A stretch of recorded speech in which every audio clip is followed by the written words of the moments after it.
Hey Jason, listen, I'm not trying to rub salt into your wound here, but this company's a real mess, okay? I can just look at a stock chart like this and just know that this has a much higher probability now of continuing to go lower um, than it does of going higher. I mean, yeah, some news might come in and maybe somebody wants to buy the company if you're lucky at, $300 per share, but not likely that's going to happen. There's a lot of things wrong with this with investing in a company like this, especially buying lots of shares of it. First off, see all these bars here are 1 day at a time. These green and red bars. If you've never seen these technical charts before, and yeah, on this chart here, this bottom one, it's 1 week at a time, and then this one over here is 1 month at a time, and here's the stock being traded in real time, 5 minutes at a time.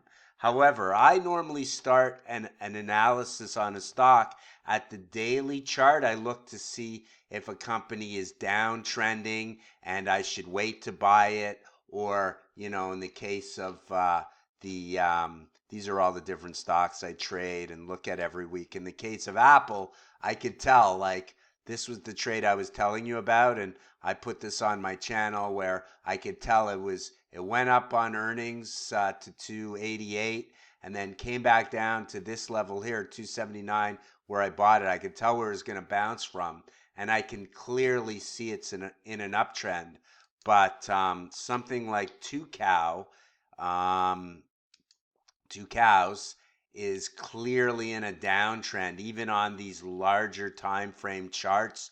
This is the weekly chart, and you mentioned that you got it a couple years ago, or maybe even before that. I mean, the last time this was at $90 a share was, well, 2022, February 2022. But yeah, feels sorry for people who are investors in a company like this.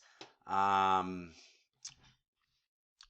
so, getting back to what's probably going to happen next with this, it's probably just going to keep going down. Like, we had this massive move down from, $100 a share January 2022, and it's just been, for the last 3 years, it's just been bouncing around. I mean, even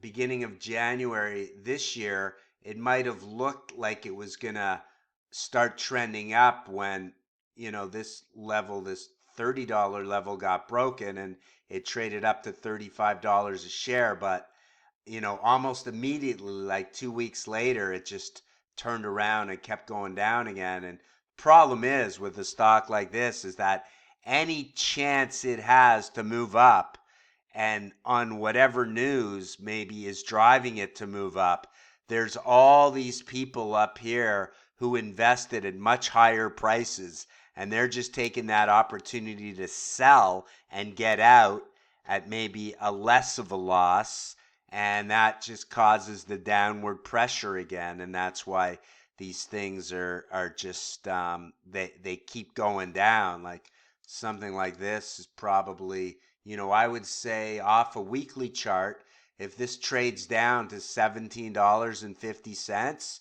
it'll probably, like, just make a big quick move down again. I can tell by reading these stock charts and what's going on with the control of the buyers and the sellers. So that's off a weekly chart.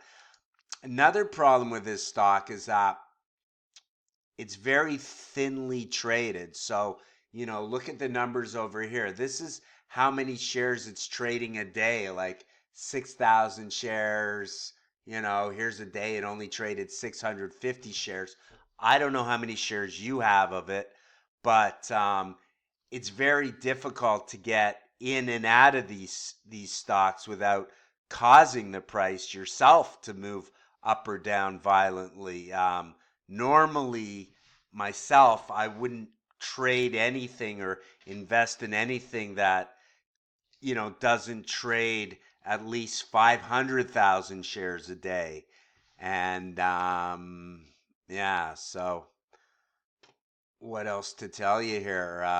You can see, even this is a 5 minute chart. I mean, you can see that this stock barely trades every 5 minutes, where you look at anything in the S&P 500. This is a 5 minute chart. You've got every minute, every second, this these larger cap companies are going up and down. What I often do is, if I'm interested in a sector, is I'll find the ETF for that sector. And here's one I was actually looking at today. I can tell this was a downtrend over here, but then price started to consolidate and equalize out between the buyers and the sellers. And right now, it's actually started a new trend up, and it's being anchored by all of the software companies. Like, here's AMD that I was mentioning that to you on the phone, that just, it had earnings last week. And by the way, you can get these stock charts for free.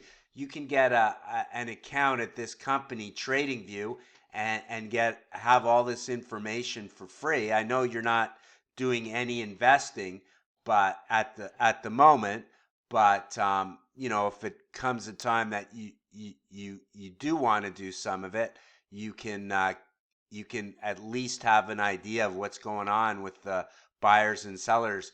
I mean, AMD went from 350 to 450.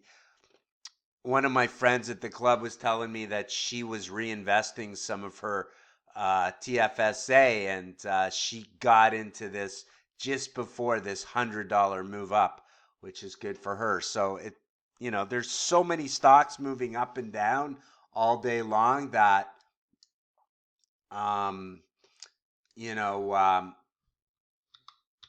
hopefully, if you decide to invest again, you won't get caught in something like this. Oh, this isn't it. There it is. So that's what's going on. This thing's going down. What I said about options doesn't apply to a stock like this, because you can't make money with any derivatives unless there are at least 500,000 shares a day of the stock being traded. It's not like thinly traded like this. But hey, if you have an interest in this or what I do, I've got my YouTube channel. I've got a bunch of stocks that I've been playing and putting up videos of, so you can have at least some interest in it if you have any kind of interest at all.